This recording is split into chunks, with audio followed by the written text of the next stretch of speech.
Continuing coverage surrounding the case of a woman dying after being arrested. Some are still asking questions about how officers dealt with Lisa Edwards. 6 on your side's Ella Wales talked to a former Knoxville police chief about the situation and joins us now with more tonight. Ella?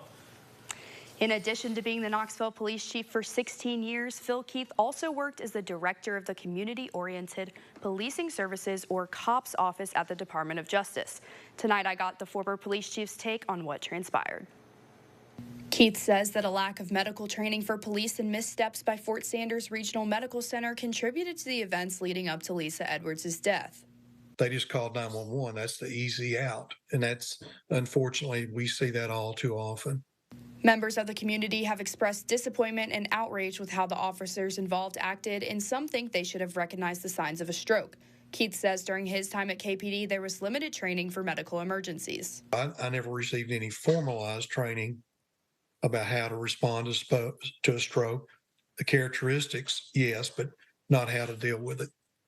The hospital has also faced backlash for its handling of the situation, and Keith thinks they may be more at fault than the officers involved. With the options they have, why did you call 911?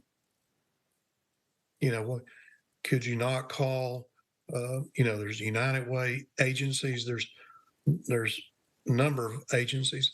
If you called them and said, we have this scenario, they would have likely responded. Keith believes there should be more training, but challenges like funding limit those resources for police officers. That said, in his opinion, the officers spoke inappropriately towards someone in distress. I think the officers responded to the level they were trained for medical response. The language, they're never trained to use that kind of language. So that, again, that'll be the chief's decision. As far as repercussions for the officers, Keith says it will be up to the department. Well, I mean, the district attorney has made a ruling on any kind of criminal wrongdoing. I think administratively, the chief will have to make a tough decision, look at all the aspects.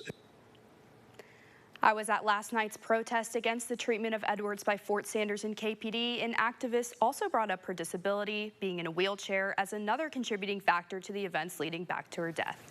Back to you.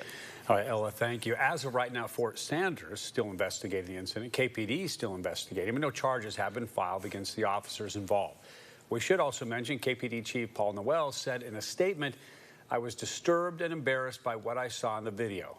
My expectation is that our officers treat every person they encounter, regardless of the context or situation, with respect, dignity, and basic decency."